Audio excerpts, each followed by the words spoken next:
2024 మొట్టమొదటిసారిగా భారత ప్రధానమంత్రి నరేంద్ర మోడీ గారు మల్కాజ్గిరి చౌరస్తాలో ర్యాలీ తీసినప్పుడు లక్షల మంది ప్రజలు మోడీ గారు आप आगे बढ़ो हम तुम्हारा साथ है इस बार 400 पार అని చెప్పి నినదించిన గడ్డ మల్కాజ్గిరి గడ్డ 2024 నేను మొట్టమొదటిసారిగా పార్లమెంట్ లో అడుగుపెట్టినాం. అంతకుముందు శాసనసభ అనుభవం ఉన్నప్పటికీ కూడా పార్లమెంట్ అనుభవం నాకు లేదు. కానీ ప్రెసిడెంట్ ఆఫ్ ఇండియా ధన్యవాదాలు చెప్పే తీర్మానంలో నరేంద్ర మోడీ గారు మాట్లాడడం లేచినప్పుడు 200 పైచిలుకున్నటువంటి ప్రతిపక్ష పార్టీ ఎంపీలు ఆనాడు మోడీ గారి పోడియం చుట్టుముట్టి అయిపోయింది మేము గెలిచినామని చెప్పి ఎంత డిస్టర్బ్ చేసిందో ఆనాడు భారత జాతి ఆ ఎంపీలు నిర్వహించిన తీరు, బిహేవ్ చేసిన పద్ధతి ఇప్పటికి కూడా భారత జాతి మర్చిపోదు. దానికి ప్రతిఫలమే మూడోసారి ముచ్చటగా దేశ ప్రధానమంత్రిగా వారు ప్రమాణ స్వీకారం చేసిన తర్వాత భారత జాతి ఒకటి నిర్ణయించుకున్నది, లాభం లేదు. మనం మోడీ గారి వీకడం అంటే భారత జాతి వీకైనట్టు, భారతదేశం వీకైనట్టు. మోడీ గారికి అండగా ఉండాలి. పార్టీలతో సంబంధం లేదు, రాజకీయాలతో సంబంధం లేదు.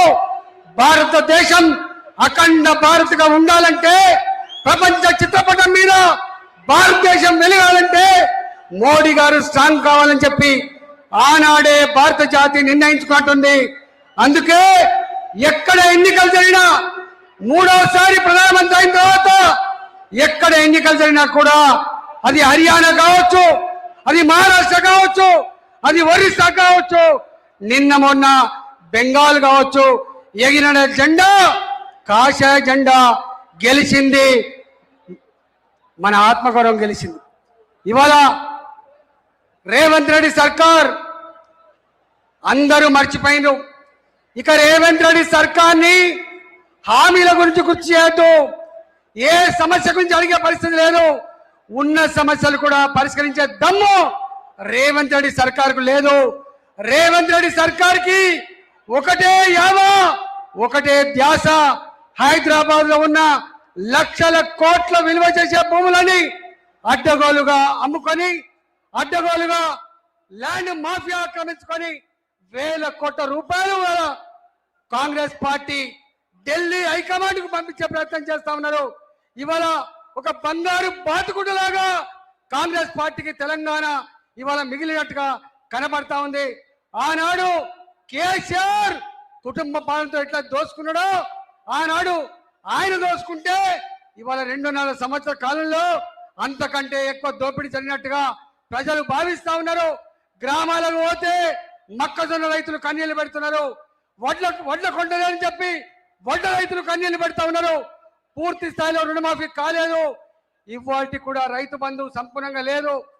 చదువుకునే లక్షలాది మంది విద్యార్థులు ఫీజులు కట్టలేక క్లాస్ రూమ్ లో యజమాని నిలబెడితే బిక్కుమంటూ ఇళ్లలోకి వచ్చి అమ్మా నాన్న చెప్పుకొని అక్కడక్కడ ఆత్మహత్య చేసుకునే పరిస్థితి. ఫ్రీ రియంబర్స్మెంట్ లేదు. ఇవాళ రిటైర్డ్ అయిన ఉద్యోగులకి వాళ్ళు దాచుకున్న 35 సంవత్సరాలు కష్టపడి జమ చేసుకున్న డబ్బులకు కూడా ఇలా ఆస్కారం లేకుండా పోయింది. ఒక్క మాటలో చెప్పాలంటే తెలంగాణ అప్పుల ఊబిలో కూరుకుపోయింది. రాబోయే కాలంలో ఈ అప్పుల ఊబిలో కూరుకుపోయిన తెలంగాణ మళ్ళా పాత గ్లోరీ రావాలంటే, హైదరాబాద్ తెలంగాణ రాష్ట్రం బాగుపడాలంటే భారతీయ జనతా పార్టీ మాత్రమే ఇది సాధ్యం చేయగలదని చెప్పి గంటా పదంగా తెలంగాణ రాష్ట్రంలో ప్రజలు భావిస్తా ఉన్నారు. ఇంతకుముందు మనం చూసినాం ఏమిచ్చింది.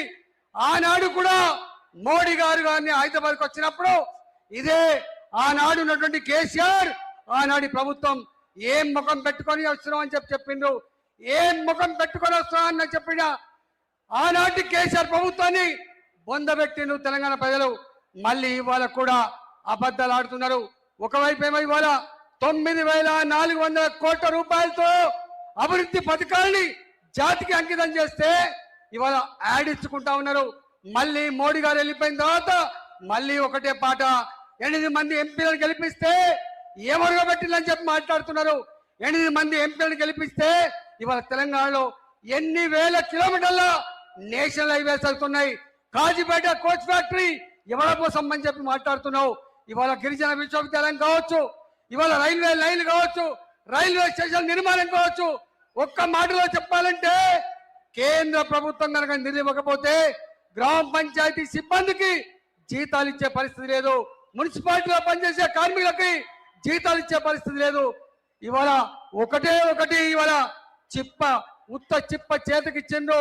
మాటల గాయడితో మీడియాని మేనేజ్ చేసి కాలం గడిపే ప్రయత్నం చేస్తా ఉన్నారు. కానీ ఇది చెల్లదు. రాబోయే కాలంలో ఎప్పుడు ఎన్నికలు వచ్చినా బెంగాల్లో ఏ తీర్పు అయితే వచ్చిందో అదే తీర్పు తెలంగాణ రాష్ట్రం కూడా పునరావృతమవుతుందని చెప్పి హెచ్చరిస్తూ ఇవాళ తెలంగాణ రాష్ట్రంలో కార్యకర్తలుగా నాయకులుగా మనందరం కూడా కలిసిమెలిసి పనిచేసుకొని కాషాయ జెండా గెలుపు కోసం, కమలంపు వికాసం కోసం ఇవాళ మన హైకమాండ్ తెలంగాణ రాష్ట్రంలో మన పార్టీ గెలవాలని చెప్పే సంకల్పం అవుతుందో ఆ సంకల్పానికి మనందరం కూడా కలిసికట్టుగా పనిచేసి ముందుకు పోదామని చెప్పి రాబోయే కాలంలో ఏ ఎన్నికలు వచ్చినా కూడా ఇక జిహెచ్ఎంసీ ఎన్నికలు వచ్చినా రేపు జిల్లా పరిషత్ ఎన్నికలు వచ్చినా తప్పకుండా ఆ జిల్లా పరిషత్ల మీద మున్సిపాలిటీల మీద మన జెండా ఎగిరేయాలని చెప్పి కోరుకుంటూ సెలవు తీసుకుంటున్నా. భారత్ మాతాకి, భారత్ మాతాకి, నరేంద్ర మోడీ గారి నాయకత్వం.